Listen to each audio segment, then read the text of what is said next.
Bonjour, que la paix soit sur vous. Si le contenu de cette vidéo vous plaît, n'hésitez pas à aimer la vidéo et à vous abonner en cliquant sur la cloche pour recevoir nos notifications. C'est une vidéo assez étonnante qui nous vient de la chaîne YouTube Fidé TV. L'auteur est un CD vacantiste. Les CD vacantistes sont par définition ne sont pas conciliaires, donc ils ne sont pas représentatifs du catholique lambda que vous allez rencontrer en France. Il pense que le trône de Saint-Pierre est vacant. C'est de là d'où vient le mot CD vacantiste. Les CD vacantistes rejettent Vatican II dans son ensemble, et souvent certains textes en particulier avec plus de force, comme Nostra Aetate sur les relations entre l'Église catholique et les religions non chrétiennes, ainsi que Dignitatis Humanae sur la liberté religieuse. Ce qu'il faut savoir, c'est qu'une bonne partie des CD vacantistes rejettent la liberté religieuse telle qu'on la conçoit en Occident. Ainsi, selon eux, si l'Église catholique ne peut absolument pas baptiser de force, cependant, elle doit encourager, voire obliger, comme on l'a vu dans le 4e concile du Latran, les États catholiques à restreindre la diffusion de fausses doctrines. Selon l'adage catholique pré-Vatican II, l'erreur n'a pas de droit. Ainsi, les CD vacantistes sont d'une certaine manière, et on peut nuancer, une image figée de ce qu'était le catholicisme il y a de cela 100 ans par exemple. Je vais publier une vidéo prochainement de critique d'un point de vue musulman du CD vacantisme. Car comme vous le savez, selon moi, un des meilleurs moyens de savoir que le christianisme est faux, c'est de voir la division absolument incroyable et absurde qui existe dans le christianisme, division qui n'existe nulle part en intensité, et qui contredit la parole rapportée de Jésus, que la paix soit sur lui, en Jean 17,20, afin que tous soient un, comme toi, Père, tu es en moi, et comme je suis en toi, afin qu'eux aussi soient un en nous, pour que le monde croie que tu m'as envoyé. Habituellement, je ne commente pas les vidéos des CD vacantistes, pour une raison simple, je trouve leur ton souvent très vindicatif, inutilement agressif. Comme certains anarchistes voulant choquer du bourgeois, certains CD vacantistes, sur Internet, veulent choquer du conciliaire. Et pour moi, le fond est aussi important que la forme.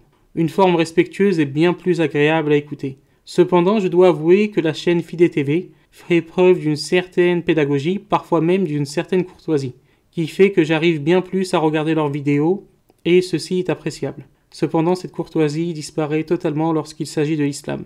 Donc ne nous trompons pas. L'auteur de cette chaîne est clairement anti-islam et dit des choses que je ne rapporterai pas ici, sur notre religion, notamment dans la vidéo que je vais commenter. C'est d'ailleurs pour cela que j'ai nommé cette vidéo « Un catholique anti-islam défend le voile des musulmanes » et non pas « défend le voile islamique », car dans cette vidéo, l'auteur va critiquer la signification du voile islamique, selon sa compréhension obtuse et biaisée, tout en défendant le voile des femmes musulmanes. J'ai malgré tout décidé de commenter cette vidéo car d'une certaine manière, le fait qu'il défende le voile des musulmanes, tout en étant très critique envers l'islam, donne paradoxalement plus de force à son éloge du voile. En effet, personne parmi les fans du gauchiste Zemmour ou de la gauchiste Marine Le Pen, personne parmi eux va pouvoir critiquer, dire que l'auteur, je reprends leurs termes, est un dhimmi, un soumis aux musulmans, ou encore un baboucholâtre. Donc on va écouter des extraits que j'ai sélectionnés de cette vidéo. Salut à tous. Encore un nouveau débat sur le voile, mais cette fois-ci, on va aborder la question du point de vue catholique. Traditionnaliste, bien sûr, en tout cas selon le point de vue de la tradition catholique. Parce qu'en fait, récemment, il y a eu un petit débat entre jeunes catholiques sur Twitter sur la question du port du voile chez les femmes chrétiennes laïques. Donc c'est ce dont on va parler aujourd'hui.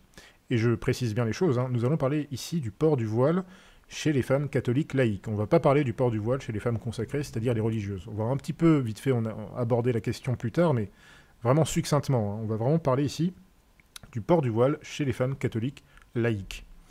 Et je précise bien du port du voile en société. Donc pas seulement du port du voile à la messe, mais vraiment du port du voile, on va dire, dans la vie de tous les jours, dans la rue. Voilà, on va essayer de poser des questions. Est-ce que c'est possible? Est-ce qu'une femme catholique peut se voiler comme ça dans la rue?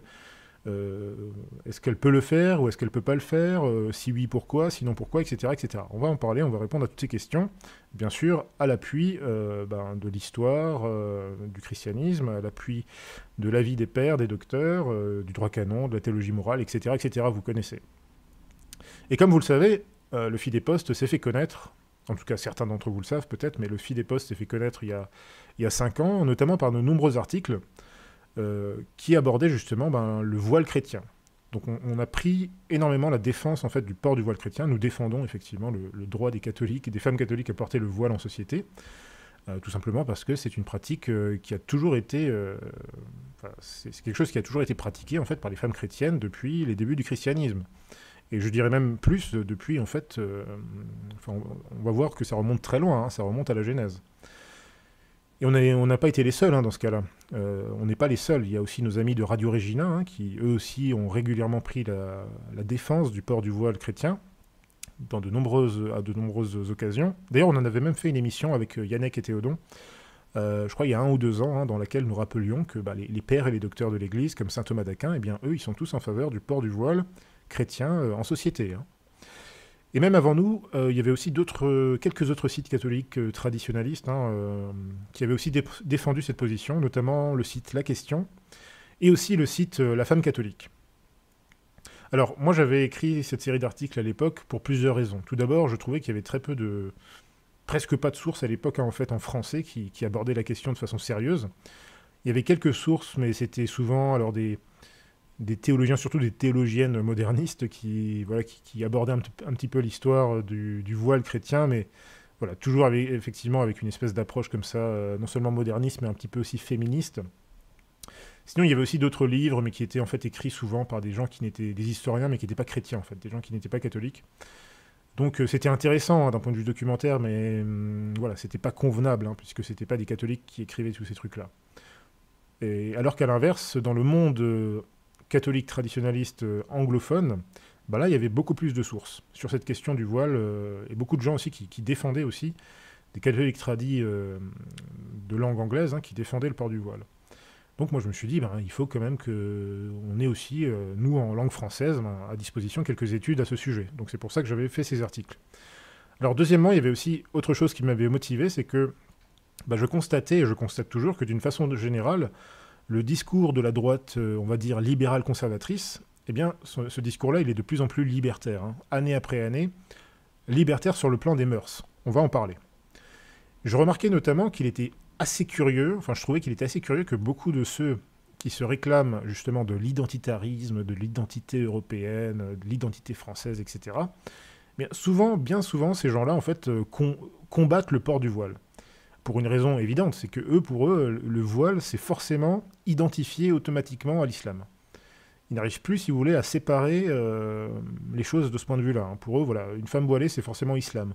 Ou alors, c'est une religieuse catholique. Mais par contre, ils n'arrivent pas à imaginer autre chose. Alors, moi j'avais parlé de phénomène d'amnésie identitaire. J'en ai parlé dans plusieurs articles, en particulier justement sur la question de l'islam en France, tout ça.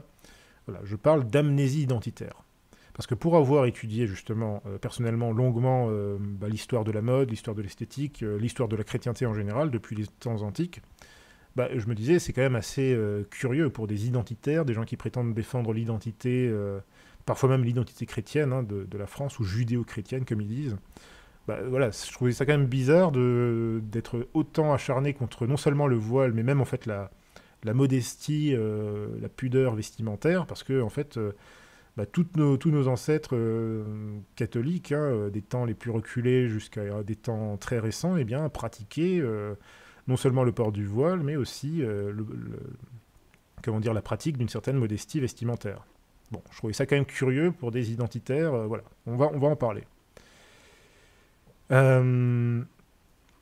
Alors, ce phénomène justement d'amnésie identitaire, selon moi, c'est quand même l'un des principaux problèmes de la France actuelle.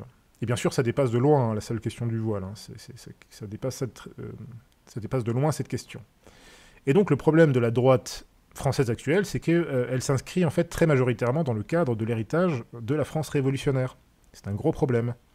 Et donc c'est pas étonnant de voir, par exemple, qu'un parti comme le Rassemblement National, il soit rempli d'homosexuels, de militants laïcards, de promoteurs du féminisme et de défenseurs de l'avortement. Bon, ça on en a déjà parlé dans notre documentaire France 2031, d'ailleurs vers lequel je vous renvoie pour plus de détails. Mais le problème, c'est que ce rejet de l'héritage de la France catholique, et donc de sa morale supérieure, il est également diffusé, on va dire, par tout un tas d'autres personnes, des journalistes, des influenceurs, des conseillers, qui sont prétendument de droite, personnalités politiques, etc., mais qui sont, à mon avis, plutôt un petit peu des caricatures de réactionnaires. Par exemple, des gens comme Yvan Rioufol, donc du Figaro, Je vous donne juste un exemple. Hein. C'est pas contre, je veux pas être méchant contre Yvan Rioufol, qui est sûrement quelqu'un de peut-être de sympathique par ailleurs, mais en tout cas, voilà, à mon avis, il incarne un petit peu le problème dont j'essaie de parler. Par exemple, en 2019, eh bien, Yvan Rioufol, il avait publié dans le Figaro un article dans lequel il se plaignait de la disparition des mini-jupes. Selon lui, selon Yvan Rioufol, je résume un peu sa pensée, hein, mais en gros, la mini-jupe était selon lui l'expression, en quelque sorte, la plus parfaite de la liberté et de la, et de la haute civilisation occidentale. Voilà, c'est à peu près son idée. Bon, c'est quand même incroyable. Selon Rioufol, ben, en fait, lui, il déplorait, en fait, dans l'article, il déplorait d'ailleurs qu'on retrouve dans les collections, hein, des grandes marques, hein, du genre, je sais pas moi, H&M, enfin des grands distributeurs, hein, H&M, Zara, Azos ou autres. Voilà, Rioufol déplorait le fait que dans ces collections, on trouve de plus en plus de robes et de jupes longues et modestes. Vous savez, tout ce qui est les jupes maxi, les robes maxi, tout ça, qui effectivement, bon, voilà, c'est un petit peu revenu à la mode depuis une petite dizaine d'années. Ce qui est une bonne chose d'ailleurs, hein, parce que ça permet à beaucoup de femmes, notamment catholiques, de se fournir facilement, finalement, voilà, en habits. Et donc, selon Rioufol, en quelque sorte, selon lui, il s'agissait là, en fait, d'un espèce de complot islamiste, hein, dans le monde de la mode. Ce qui est quand même délirant. Hein. Donc, selon Rioufol, bien sûr, hein, le monde de la mode, apparemment, est dominé par des islamistes, hein, sans doute d'ailleurs comme le cinéma, comme la télévision. Hein. On sait très bien que tout ça, ce sont des islamistes, hein, qui sont aux commandes, bien entendu. Et je dis ça, islamiste, avec trois parenthèses de chaque côté. Bref, voilà, je rigole un petit peu, mais voilà, tel est un peu l'état, si vous voulez, de la droite française aujourd'hui. C'est un petit peu une droite de boomers libidineux. Et quand je dis boomer, hein, c'est pas pour insulter une classe d'âge ou quoi, hein, parce que c'est aussi un esprit qu'on retrouve chez les plus jeunes. Voilà, c'est un petit peu une droite de boomers libidineux, qui finalement, en fait, n'ont rien à envier, hein, à leurs collègues 68A. Hein. En fait, on les distingue même plus, hein, à part sur quelques questions, mais finalement, sur le plan des mœurs, voilà, c'est des gens qui sont en fait assez similaires. Et donc, c'est une droite qui est en fait finalement très satisfaite de voir les jeunes françaises, hein, se vêtir comme des chouins, on va dire, comme des chouins. Voilà, une droite qui s'imagine sans aucun doute, enfin j'imagine, hein, c'est une droite qui s'imagine par exemple que les islamistes tremblent, hein, et bien sûr ils tremblent face à tellement d'audace, tant de dévergondage, tant de pseudo-liberté. Hein, oulala, on va résister aux islamistes avec voilà, avec notre style français, la drague française, ou je sais pas quoi. Ça, c'était Zemmour dans un livre qui avait aussi sorti ça, je sais pas quoi, la culture française, c'est la drague, c'est je sais pas quoi, enfin voilà, les mini-jupes, tout ça, enfin c'est n'importe quoi. Voilà un peu l'image qu'ils ont, si vous voulez, de la culture et de la civilisation française. Bref, moi ce que je trouve curieux, c'est que les mœurs actuelles, en fait, elles incitent pas trop au respect, justement. Elles provoquent du mépris, à juste titre. D'ailleurs, que ce soit dans le monde musulman ou en Chine également, je veux dire, même si bon, les Chinois n'ont pas trop de leçons à nous donner, ni les musulmans d'ailleurs, mais voilà, c'est clair qu'une telle culture, qu'on peut même pas appeler culture en fait, ne peut que susciter du mépris et si vous voulez, diffuser une image de faiblesse en fait. Hein. Et curieusement, les mœurs laxistes actuelles semblent notamment faciliter, par exemple, les agressions, les viols, mais aussi le multiculturalisme, le métissage idéologique, hein, que cette même droite libérale libertaire là déplore chaque jour dans les plateaux télé. Donc voilà, c'est comme d'habitude, ce sont des gens qui déplorent les effets de cause qu'ils chérissent, quoi. Toujours la même chose. Bon, on est vraiment dans le cercle vicieux avec ces gens-là, quoi. C'est le cas de le dire, c'est le cas de le dire. D'ailleurs, là je dis que les mœurs laxistes actuelles semblent faciliter les agressions, les vols, etc., les viols et tout ça. Bien sûr, c'est sûrement pas pour justifier tout ça, hein, qu'on n'aille pas dire que voilà, c'est parce que les meufs s'habillent en mini-jupe que elles se font violer ou je sais pas quoi. Je dis pas du tout ça. Enfin, j'essaie pas du tout de justifier ce genre de choses. Hein. Enfin, je pense que ça devrait être évident. Mais je dis juste que ça ne renvoie pas une image, si vous voulez, d'honorabilité, quoi. Surtout dans l'état actuel de la société, vous avez de plus en plus de violence, hein, des migrants complètement fous qui débarquent tous les ans. Donc voilà, à un moment donné, il ne faut pas s'étonner non plus. Il faut être un petit peu réaliste, hein, et arrêter de chouiner avec le discours féministe de droite à deux balles. Non, ça c'est inacceptable. Il faut être un petit peu réaliste totalement, quoi. Et d'ailleurs, ça va même plus loin que ça, puisque cette soi-disant haute culture française, là, selon Rioufol, hein, ou les autres, Voilà, selon eux, c'est la mini-jupe, c'est Brigitte Bardot, voilà, c'est le libertinage en gros, hein, on fait ce qu'on veut, parce qu'on est comme ça en France, on est super libre. Bah, regardez un peu l'image que ça donne finalement de nos sœurs et de nos filles, je sais pas, dans le rap par exemple. C'est pas une super image. Et là encore, c'est pas pour justifier les rappeurs, hein, vous comprenez bien ce que je dis, mais je sais pas moi combien de chansons de rap j'ai écoutées, où en gros, si vous écoutez un peu les rappeurs, pour eux, dès qu'ils vont en fait chercher à désigner, si vous voulez, une femme, une fille un petit peu facile, hein, une fille facile à manipuler, facile à mettre dans le lit, voilà, ils vont toujours en fait utiliser un nom d'une français, hein, du genre, ça va être, je sais pas, Laetitia, ça va être Vanessa, ou je sais pas quoi, enfin, j'ai entendu je sais pas combien de chansons de rap où c'était ça. Donc vous imaginez, vous voyez un peu l'image qu'on renvoie finalement à ces gens qui sont, voilà, toutes ces racailles et tout ça, je veux dire, à un moment donné, vous pouvez pas combattre contre tous ces gens-là en exaltant les valeurs Charlie, hein, faut arrêter le délire. Enfin bref, petite digression. Revenons-en donc, chers amis, à la question du voile. Dans cette étude, eh bien, dans cette vidéo, hein, on va répondre à plusieurs questions. Est-ce qu'il est possible pour une femme chrétienne de porter le voile en société?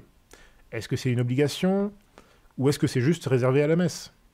Est-ce que ceci est une vraie tradition catholique?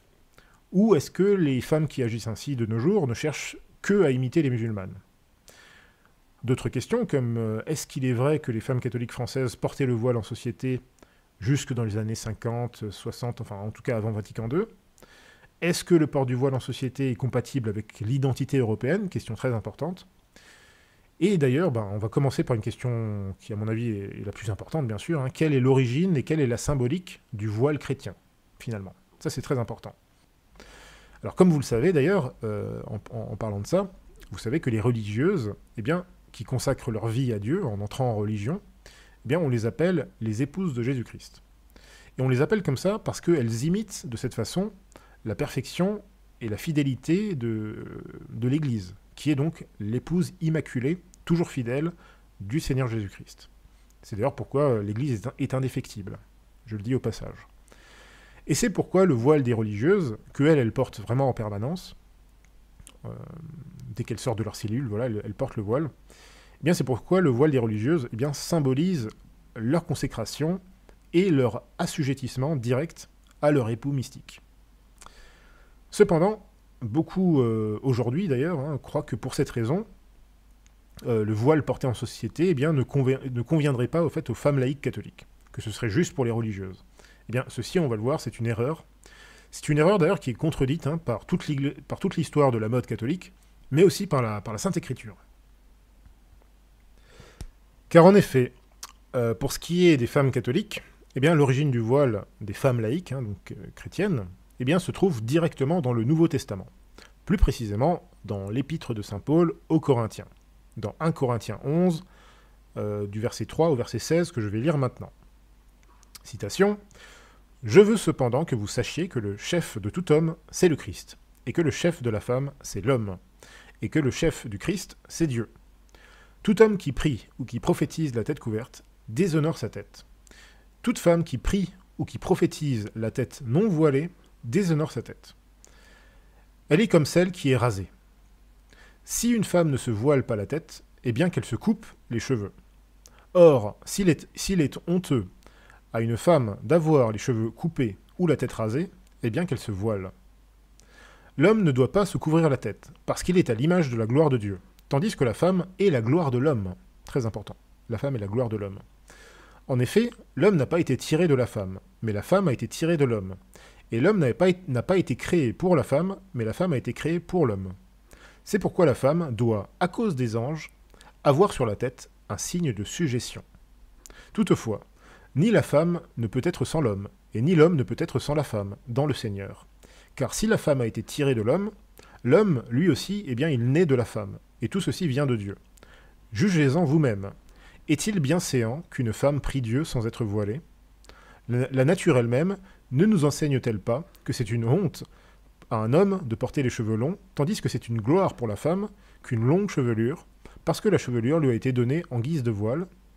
Si quelqu'un se plaît à contester, nous n'avons pas cette habitude, non pas plus que les églises de Dieu. » Fin de citation. Voilà, donc ce passage de 1 Corinthiens 11 nous fait comprendre déjà la hiérarchie entre le mari et l'épouse, entre l'homme et la femme, les rapports qu'ils entretiennent tous les deux, hein, notamment dans le mariage.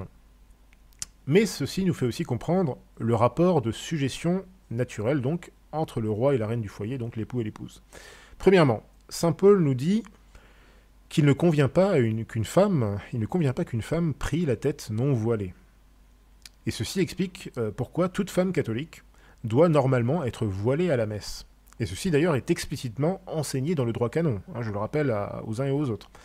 Vous trouvez ça dans le canon donc 1917, au canon 1262, je cite, « Quand ils assistent aux fonctions sacrées, spécialement à la messe, soit à l'église, soit au dehors, les hommes doivent être découverts, à moins que les circonstances n'imposent le contraire, ou que les usages n'exigent qu'ils restent couverts.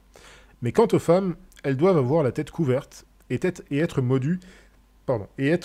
vêtues modestement, surtout quand elles s'approchent de la sainte table. » Fin de citation. Et ça, c'est la raison pour laquelle, justement, les femmes se voilent à la messe catholique. Du moins, vous observerez que cette pratique, elle n'est respectée, bien entendu, que dans les vraies messes catholiques traditionnelles. Hein. Ne vous étonnez pas de voir que dans les pseudomesses modernistes, eh bien, on y observe très rarement la modestie chrétienne traditionnelle. Hein. Que ce soit d'ailleurs chez les hommes comme chez les femmes. Et dans ces pseudomesses donc modernistes, dans les messes Paul VI et compagnie, on y observe encore plus rarement des femmes voilées. Hein. Ça, c'est très rare aussi chez eux. Mais bon, ça, c'est normal parce que... Enfin, c'est normal, c'est compréhensible dans la mesure où le mépris de la modestie catholique traditionnelle, c'est quand même quelque chose qui est typique du modernisme. Donc, mesdames, si vous voulez observer la vraie discipline catholique traditionnelle, eh bien, ne perdez plus votre temps dans les fausses messes Paul VI, et rendez-vous au plus tôt dans une chapelle catholique traditionnelle. Mais saint Paul ne s'arrête pas là.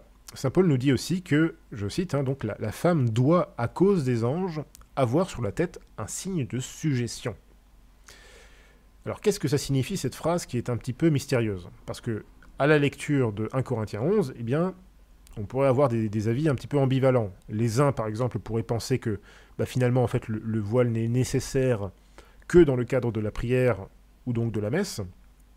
Et les autres pourraient penser, par exemple, que la femme, notamment la femme mariée, eh bien, elle doit être voilée dans la vie de tous les jours, tout le temps. Bon, alors, pour bien comprendre ce passage, eh bien, il nous faut nous tourner, bien sûr, vers le docteur angélique, vers saint Thomas d'Aquin, qui enseigne la chose suivante, donc c'est dans la Somme théologique, question 169. De toute façon, toutes les références que je cite dans toute cette étude, dans toute cette vidéo, vous pouvez les retrouver sur le fil des postes, il n'y a aucun problème. Saint Thomas d'Aquin donc nous dit, je cite, « Il ne convient pas aux femmes, même mariées, de laisser voir leurs cheveux, car l'apôtre leur ordonne de se voiler la tête. » Et saint Thomas d'Aquin continue dans son commentaire sur la première épître aux Corinthiens. Voici ce que nous dit saint Thomas, et ça c'est un passage très important. Saint Thomas nous dit « Nous devons nous demander pourquoi l'homme ne devrait pas se voiler la tête, mais que la femme doit le faire. Eh bien cela peut être compris de deux manières.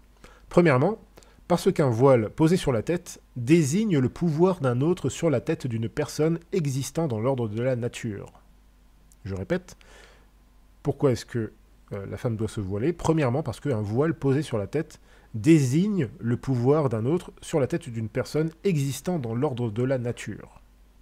Par conséquent, continue saint Thomas, l'homme existant sous Dieu ne devrait pas avoir une couverture sur sa tête pour montrer qu'il est immédiatement soumis à Dieu.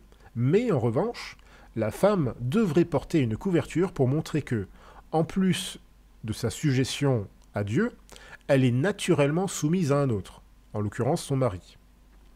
On met donc un terme à l'objection concernant le serviteur et le sujet, car cette sujétion n'est pas naturelle. Deuxièmement, deuxième raison, nous dit saint Thomas, pour que les femmes se voilent, deuxièmement, eh bien c'est pour montrer que la gloire de Dieu ne doit pas être cachée, mais elle doit être révélée, tandis que la gloire de l'homme doit être cachée. Or, on a lu tout à l'heure, chez saint Paul, que la femme est la gloire de l'homme. Donc saint Thomas nous dit eh bien, que c'est la deuxième raison pour laquelle la femme doit se voiler. Et saint Thomas continue et termine en disant « C'est pourquoi il est dit dans le psaume 115 au verset 1 « Non pas à nous Seigneur, non pas à nous, mais à votre nom, donnez la gloire. » Fin de citation. Donc ici, on voit que saint Thomas confirme bien que la femme chrétienne doit normalement se voiler en société. Eh oui, ça c'est l'avis de saint Thomas, c'est quand même le plus grand des docteurs de l'Église, hein. C'est pas n'importe qui saint Thomas. Il nous dit que la femme chrétienne, normalement, doit se voiler en société, pas seulement à la messe, mais en société, notamment la femme mariée, pour montrer justement son rapport de sujétion vis-à-vis de son mari, en plus de son rapport de sujétion vis-à-vis de Dieu. Et donc, surtout ce qui est très intéressant, c'est que saint Thomas nous explique les raisons à la fois naturelles, mais aussi les raisons mystiques, on va dire. C'est-à-dire que le voile de la femme, comme je viens de le dire, marque précisément son rapport de sujétion non seulement à Dieu, mais aussi à son époux. Hein, c'est ce qu'il nous dit. La femme devrait porter une couverture pour montrer que, en plus de Dieu, elle est naturellement soumise à un autre. Donc voici, ceci nous aide en fait à mieux comprendre la parole inspirée de saint Paul dans 1 Corinthiens 11.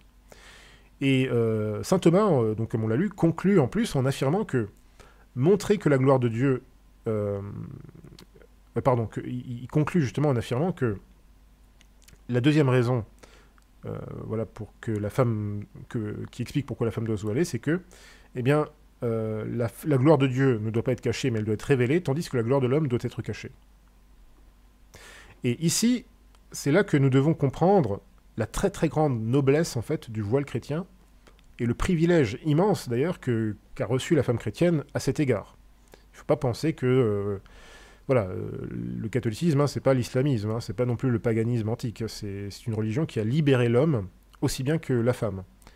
Et donc, il ne faut pas penser que ce voile chrétien catholique, il soit similaire, on va dire, au voile islamique ou quoi que ce soit. Ça n'a rien à voir. Ça, je vais en parler plus tard, mais ça n'a absolument rien à voir. C'est pas parce que vous voyez une femme chrétienne voilée et une femme musulmane voilée les unes à côté des autres, ça ne veut pas dire elles sont absolument pas dans le même rapport de choses. Ça n'a rien à voir.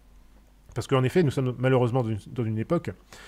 On est dans une époque, en fait, tellement confuse que même certains catholiques tradis, qui sont en fait... Alors, je dis catholiques tradis en général, mais en fait, là, je parle surtout des conciliaires conservateurs, eh bien, pas mal de ces gens-là, en fait, ont largement adopté, si vous voulez, les mœurs du monde présent.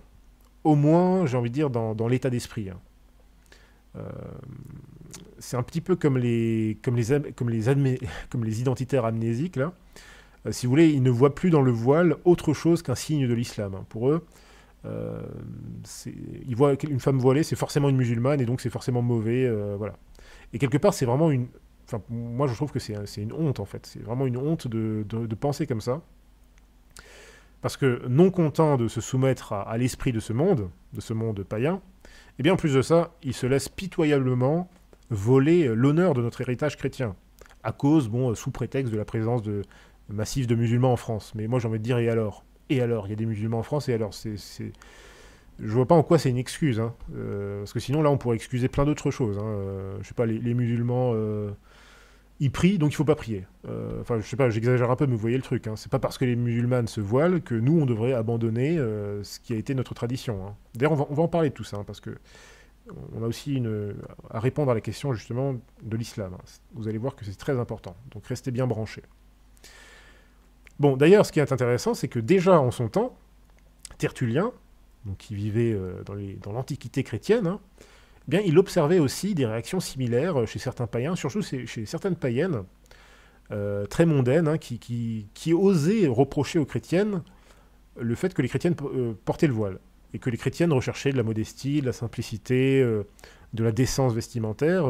Voilà, les chrétiennes du temps de Tertullien, eh bien, se faisaient... elles étaient moquées, on leur reprochait, en quelque sorte, de cela... Je sais pas de se la jouer, mais voilà, de se croire meilleur que les autres, des trucs comme ça. Enfin, donc je vais juste citer Tertullien, c'est très important. Donc ça, c'est dans son traité donc, du voile des vierges, la partie 3. Tertullien nous dit « Les filles mondaines disent « Nous sommes scandalisés, parce que les chrétiennes marchent voilées. » Mais Tertullien continue et dit « Mais ces filles mondaines aiment mieux se scandaliser de ceci plutôt que d'imiter les chrétiennes. Et le scandale, si je ne me trompe pas, ce n'est pas l'exemple d'une bonne chose, mais plutôt d'une mauvaise chose qui amène au péché. Les bonnes choses ne scandalisent que les esprits pervers. Et s'il est vrai que la modestie, la pudeur, le mépris de la gloire, le désir de plaire à Dieu soient des choses bonnes, eh bien tous ceux qui se scandalisent d'un tel bien reconnaissent que le mal est en eux. » Ça, c'est vraiment très fort. Tertullien voilà, il avait vraiment le sens de la formule. Et ça me rappelle aussi un petit peu ce passage, je ne sais plus dans quel épître c'est, mais pour les purs, tout est pur, et pour les impurs, tout est impur. C'est-à-dire que c'est vrai qu'on voit que... C'est sans doute des réactions qu'on voit de temps en temps. Hein. Vous savez, je sais pas, qu'on va critiquer, je sais pas moi, la propagande LGBT, ou même toutes ces questions hein, de mode. Hein. On va critiquer le fait que, voilà, effectivement, manifestement, bah, les modes aujourd'hui sont devenues extrêmement scandaleuses. Eh bien tout de suite, on va nous reprocher ça. On va nous reprocher de quoi vous mêlez-vous, vous jugez les gens, voilà, vous vous prenez pour qui, etc., etc. Bah, on est dans un monde inversé, c'est-à-dire que les gens nous reprochent en fait de bien faire les choses. Donc, mais ça, je vous l'ai expliqué pourquoi. Hein, c'est parce qu'on est dans une société inversée et ce sont les valeurs de la Révolution qui dominent actuellement. Et donc, le témoignage de Tertullien doit nous faire comprendre la chose suivante. Et ça, c'est très important. Personne ne devrait avoir l'audace de vouloir empêcher ou de vouloir critiquer une catholique qui désire porter le voile en société, que ce soit pour honorer Dieu, que ce soit pour honorer son mari, ou tout simplement pour parfaire sa modestie vestimentaire. Vraiment personne, enfin pour moi ça me dépasse hein, quand les gens critiquent ça d'une façon ou d'une autre, je dis mais c'est quand même incroyable. Vous avez quelqu'un, une femme catholique qui essaye voilà, de se parfaire, sa modestie, hein, eh bien vous la critiquez en plus. C'est quand même incroyable. Au contraire, les gens qui portent justement de telles critiques, le plus souvent d'ailleurs sous des prétextes un petit peu fallacieux, bah, c'est eux qui devraient avoir honte. Hein. Bon. Mais bon, on le répète, je répète encore une fois, il faut quand même faire preuve aussi de discernement et de prudence. Hein. Parce qu'il peut exister des situations dans lesquelles le port du voile chrétien en société ben, pourrait attirer en fait plus de problèmes à une femme qu'autre chose. Hein. Notamment peut-être, ça peut être auprès de son mari, auprès de ses parents, auprès de son entourage, auprès de son employeur. Voilà, ça peut arriver. Donc dans ces cas-là, ben justement, d'ailleurs je crois que c'était le moraliste, le père Antonio Royo, bah, qui disait justement que la modestie chrétienne, il faut l'appliquer, certes, mais il faut faire attention aussi à ce que elle ne se retourne pas contre le but premier. C'est-à-dire que, puisque quelque part le but de la modestie chrétienne, c'est aussi d'être discret, d'être modeste, c'est-à-dire vis-à-vis du prochain, bah, parfois, malheureusement, on peut être dans un monde tellement fou que notre modestie ben, peut, en quelque sorte, choquer l'autre, ou en tout cas nous faire remarquer, on va dire. C'est plutôt dans ce genre-là. Et ça va attirer l'inimité d'autres personnes qui vont être jalouses, qui vont être très méchantes. Donc il faut aussi porter attention à ça. Et aussi, voilà, après ça c'est une question personnelle, hein. C'est les gens qui doivent être capables de discerner, notamment les jeunes femmes qui veulent se voiler en société, voilà, c'est à elles aussi de discerner la chose. Et de voir si ben, elles vont pas entrer en opposition très frontale avec quelqu'un de leur entourage et autres. Parce que c'est bizarre, hein, les gens laissent tout passer, hein, ils préféraient presque que vous vous habilliez comme une traînée, j'ai envie de dire, enfin, peut-être pas à ce point-là, mais voilà, comme une femme du monde. Ils préféraient presque ça plutôt que vous observiez la noblesse de la modestie catholique. C'est quand même, c'est quand même un monde, hein, c'est quand même un monde. Enfin bref. Dans tous les cas, eh bien, on a quand même l'assurance, hein, enfin saint Thomas nous garantit que eh bien, si on doit par exemple renoncer à mettre le voile dans certains contextes parce que voilà, on risque de choquer entre guillemets des personnes, hein, eh bien saint Thomas nous dit que voilà, la femme ne va évidemment pas commettre de péché hein, en ne se voilant pas. Au contraire même, elle fait preuve de prudence. Et saint Paul nous dit aussi que la femme d'ailleurs possède aussi un autre voile naturel, à savoir sa longue chevelure. Et encore une fois, je répète que ce qui importe avant tout dans ces matières hein, de modestie et compagnie, c'est quand même d'observer l'esprit général de la règle. Hein. C'est de respecter l'esprit de modestie en général. C'est par là qu'il faut commencer. Et de ce point de vue, donc, il importe, pour vous, femmes catholiques qui m'écoutez peut-être, ou celles qui veulent peut-être voilà, commencer un petit peu à se radicaliser, ben, il faut commencer, à mon avis, par adopter en fait les principes de la mode chrétienne. Et donc commencer par exemple avec des choses plus simples, hein, porter des jupes, des robes bien longues, d'abandonner les pantalons et les autres tenues qui ne conviennent pas à la noblesse catholique. Là je vous renvoie, bon, on a plein d'articles, hein, on a plutôt plein de documents du magistère, hein, des écrits du pape, des cardinaux, voilà, de Pie XII, des écrits de Pie XI, de Pie XII. On va en parler plus tard, hein, mais voilà, on a plein d'écrits qui vont vous faire comprendre un petit peu quels sont les principes justement de la modestie chrétienne, de la mode chrétienne. Et puis voilà, j'ai encore aussi un paquet d'autres références plus actuelles à vous donner à ce sujet. J'aimerais rappeler aussi, quand même, avant de passer à la question suivante, qu'il y a quand même une situation où la femme catholique doit toujours avoir la tête couverte. Eh bien, c'est évidemment la Sainte Messe. Là, il n'y a pas de compromis, parce que ça, c'est un commandement très clair. Hein. C'est un commandement très clair, comme on l'a vu chez Saint Paul. On l'a vu aussi que c'est une loi qui a été très nettement inscrite dans le droit canon. Donc personne ne devrait, à mon avis, oser aller à l'encontre, trouver des prétextes, parce que si vous voulez, c'est une chose que de vouloir se faire discrète dans le monde, dans un monde qui a des valeurs inversées, ça c'est une chose, et on a vu que il faut faire preuve de discernement pour ne pas aboutir à l'effet inverse de la modestie, mais par contre c'est autre chose que d'apporter les manières mondaines dans le temple de Dieu. Donc après, moi je ne suis pas là pour juger les uns et les autres, hein, vous faites ce que vous voulez, mais c'est quand même pas la mort de porter un voile à l'église, parce que parfois on voit effectivement dans certaines paroisses, il y a 2-3 femmes comme ça, là je parle dans des paroisses tradies, hein, parfois il y a 2-3 femmes qui portent pas le voile, c'est leur problème, mais j'ai envie de dire, c'est quand même pas difficile, c'est quand même pas la mort, quoi, de porter un voile, je vois pas quel est le problème. Donc ça, par contre, ça c'est important, mais le reste, pour le port du voile en société, là c'est aussi une question de discernement personnel aussi, donc ça c'est à vous de voir aussi comment vous modulez tout ça. Prochaine question. Est-ce que les femmes chrétiennes qui se voilent aujourd'hui le font pour imiter les musulmanes ou est-ce qu'elles le font pour imiter les chrétiennes d'autrefois? Est-ce que le port du voile est compatible avec l'identité européenne? Donc on va répondre à ces deux questions en une. Alors évidemment, cette question doit être réglée, si vous voulez, très rapidement, très rapidement, parce que c'est là où peut-être qu'il y a le plus de confusion. Parce qu'il y a certains catholiques, ou prétendus catholiques, là tous les... Bon, je ne vais pas donner de nom, mais voilà. Certains d'entre vous, les amis, ou en tout cas certains, pas vous les auditeurs du Fidépost, parce que vous êtes des catholiques solides, mais voilà, on entend par-ci par-là de temps en temps que ces gens s'imaginent en fait que nous, on défend le port du voile en quelque sorte pour imiter les musulmans. Bon, c'est quand même, ça c'est quand même le pompon. Ça c'est le pompon de l'amnésie identitaire. C'est vraiment risible et pathétique. Premièrement, je rappelle que le Fidépost, c'est certainement le site catholique traditionnaliste qui a certainement le plus écrit pour réfuter toutes les erreurs du Coran. Hein. Je veux dire, regardez notre section apologétique islam. C'est pas nous que vous allez la faire, quoi. C'est pas nous que vous allez traiter de, je sais pas quoi, de catho-taliban, machin truc. Non, ça marche pas. On a réfuté je sais pas combien de fois l'islam, le Coran, tout ça, donc pendant ce temps, vous, je sais pas quel taf vous faites, mais voilà, nous on a fait le taf, en tout cas.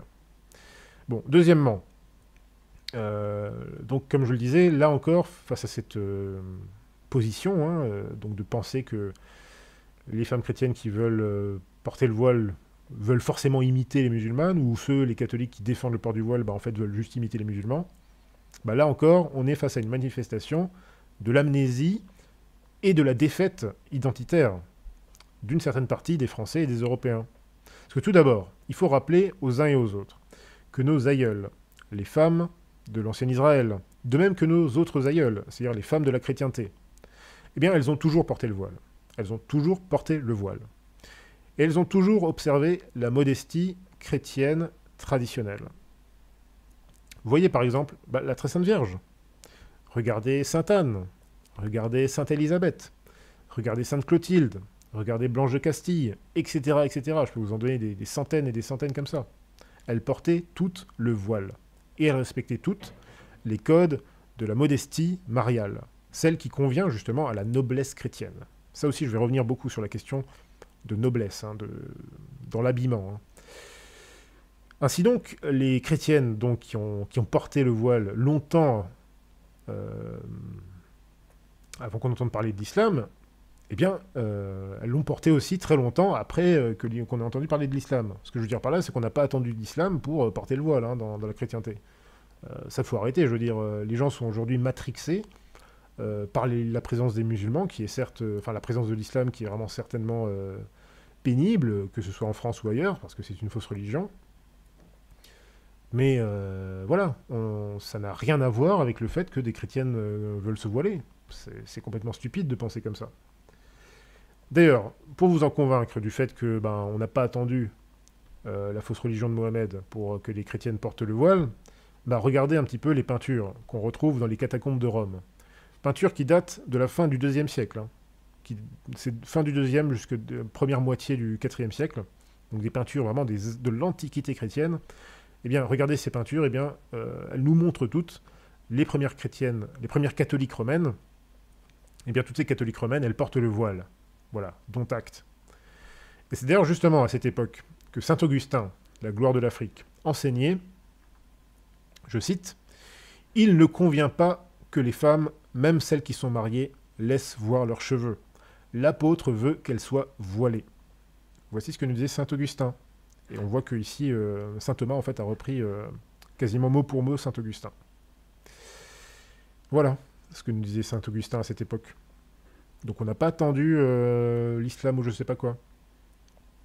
Alors cependant, il faut quand même que je précise une chose, hein, parce que je voudrais pas que les musulmans ou les musulmanes qui passent par ici pensent que je me moque d'eux, ou encore moins que je me moque d'ailleurs du voile islamique. Non, pas du tout. Parce que malgré les origines objectivement ridicules hein, de toute cette histoire-là du voile révélé soi-disant par le Coran, malgré ça, eh bien, aucun catholique sérieux n'aurait l'idée, ou ne devrait avoir l'idée stupide, de critiquer ou de déplorer l'habitude qu'ont aujourd'hui beaucoup de musulmans de se voiler, et d'observer une modestie vestimentaire naturelle. Ça, c'est très bien. Ça, on ne peut pas leur reprocher, si vous voulez, en tant que chrétien. On ne peut pas leur reprocher de se voiler, ni d'observer une modestie vestimentaire, parce que c'est quelque chose qui est naturel, c'est quelque chose qui va dans le bon sens. Parce qu'effectivement, si le voile islamique, clairement, comme on l'a vu, n'est pas issu d'une révélation divine, contrairement au voile chrétien, eh bien malgré ça, le voile islamique n'en demeure pas moins l'expression d'une morale naturelle qui est louable, j'ai envie de dire un petit peu par défaut. Hein. Donc ça, il faut... si vous voulez, ça, ce sont des bons aspects, si vous voulez, en tout cas des pratiques de ces musulmanes. Donc moi j'ai plutôt envie de leur dire, écoutez, continuez à vous voiler, continuez à bien vous habiller, bien modestement, mais par contre convertissez-vous au catholicisme. Moi c'est tout ce que j'ai envie de leur dire. Hein. Restez comme vous êtes, mais il faut absolument commencer à réfléchir et rejeter absolument cette fausse religion qu'est l'islam. Hein, parce que vous voyez que rien que sur l'exemple là, du voile, vous voyez bien que c'est n'importe quoi. Voilà. Donc il faut bien comprendre en tant que chrétien, en tant que catholique, un catholique sérieux ne peut pas critiquer une musulmane qui se voile. C'est pas possible. Parce que en se voilant, elle observe une modestie naturelle. Et ça, on ne peut pas le critiquer, objectivement. D'ailleurs, ce qui est intéressant, c'est que, évidemment, les laïcards, les impies d'aujourd'hui, eux, ils sont obsédés par le voile islamique. Hein. Pour eux, ils voient une femme voilée, oulala, c'est horrible. Je me souviens d'un gars comme ça qui me disait qu'il faisait le signe de croix quand il voyait une femme voilée. Je lui disais, mais c'est un peu bizarre. Bon, si c'est pour qu'elle se convertisse, très bien, mais je sais pas où vous voulez en venir. Mais ça, c'est un peu une tournure d'esprit bizarre. Hein. Je sais pas, il y a une espèce de haine comme ça, un petit peu presque, comment dire, à fleur de peau chez certains. Ils voient une femme voilée, oulala, c'est horrible. Et ça, c'est un petit peu un symptôme, j'ai envie de dire, de l'esprit révolutionnaire. Par exemple, la France révolutionnaire, dès les années 1950, et après, bien sûr, après avoir empêché par tous les moyens l'Église d'évangéliser le Maghreb, eh bien cette France révolutionnaire, elle s'est mise à vouloir, en catastrophe, laïciser et démoraliser la femme algérienne, notamment au moyen des fameuses campagnes de dévoilement public. Des pratiques qui, je veux dire, sont vraiment infâmes et ignobles, qui nous rappellent un petit peu tout ce qui s'est passé après la libération, l'épuration et tout ça. Voilà, il y avait des campagnes en Algérie, je crois que c'était dans les années, je sais pas, 51, quelque chose comme ça, 51, 53. Voilà, la République française s'est dit, c'est une bonne idée, tiens, on va forcer les musulmanes à se dévoiler. Ça me paraît une bonne idée, ça, en plein contexte de réveil, si vous voulez, du nationalisme et de l'islamisme algérien. Voilà, essayons de jeter un petit peu d'huile sur le feu. Donc évidemment, tout ça, ça n'a fait qu'augmenter la colère et le fanatisme, que ce soit du mouvement nationaliste ou bien des islamistes, et je dois dire, non sans bonne raison, je veux dire, c'est complètement ridicule. Et surtout que c'est d'autant plus ridicule et scénique, et là on voit aussi un petit peu la folie et l'irrationalité en fait de la Révolution. C'est que pendant des décennies, le prétexte de la Troisième République, et, enfin de tous les régimes en fait, hein, que ce soit Louis-Philippe, Louis-Napoléon, Troisième République, leur prétexte pour empêcher l'Église d'évangéliser, et ça j'ai les preuves, hein, j'ai les écrits des évêques à l'époque, hein, qui protestent, qui disent mais vous nous dites qu'on n'a pas le droit d'évangéliser les musulmans, sous prétexte que si on les évangélise, eh bien ça va faire monter le fanatisme chez eux, que ça va créer des troubles, etc. Alors que les musulmans eux-mêmes à cette époque, notamment les oulémas, les responsables musulmans, disaient mais non, c'est pas le problème que vous nous évangélisiez, nous, il n'y a aucun problème avec ça, parce que le vrai problème, c'est ces Français qui nous amènent la haine de la religion, qui nous amènent le laïcisme. Ça va créer des problèmes. Et ça, je vous parle, c'est déjà des déclarations des oulémas et des évêques dans les années 1850. Hein. Et la République, évidemment, n'a rien appris. Hein. Ils n'ont retenu aucune leçon.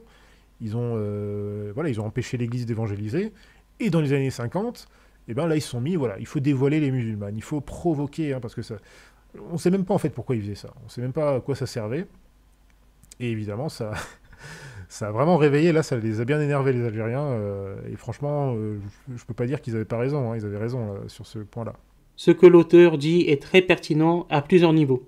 Il va évoquer certaines choses dont je parle dans une de mes vidéos, Loi anti-voile en France, la victoire du communisme international et de mai 68, sauf que l'auteur par la suite, on ne le verra pas ici parce que j'ai pas partagé cet extrait, va raccrocher cette perte de pudeur, non pas à des événements tardifs comme mai 68, uniquement, mais à une évolution progressive de la mode depuis le XIVe siècle, et avec une fracture importante due à la Révolution française. Et en cela, il n'a pas tort. Il parle beaucoup de deux France, la France éternelle catholique et la France révolutionnaire. Même si je pense toujours que mai 68, avec la promotion massive de la mini-jupe, a eu un impact décisif sur les mœurs en France, malheureusement. Lorsqu'il fait la critique de la soi-disant droite qui critique le voile et la pudeur, je suis en total accord avec lui. D'ailleurs, il y a peu de gens de droite dans le monde médiatique, que ce soit Zemmour qui est un gauchiste, Marine Le Pen qui est une gauchiste, Florian Philippot, pareil, sur le web francophone, Henri de Lesquen et Alain Soral qui sont des gauchistes patentés, outre-Atlantique, Donald Trump qui est un gauchiste, qui aime distribuer des chèques aux Américains et qui n'a pas, loin de là, un mode de vie chrétien. Donc ce genre de propos sont plutôt rafraîchissants, même si, il faut le dire, l'auteur est loin d'être pro-islam, il est même plutôt anti-islam, islamophobe et parfois même blasphématoire. Je vais d'ailleurs dans une prochaine vidéo réfuter un de ses arguments contre le voile islamique, où il va critiquer la signification du voile islamique. Ce sera pour une prochaine vidéo, si Dieu le veut. Que Dieu vous bénisse et que Dieu vous garde.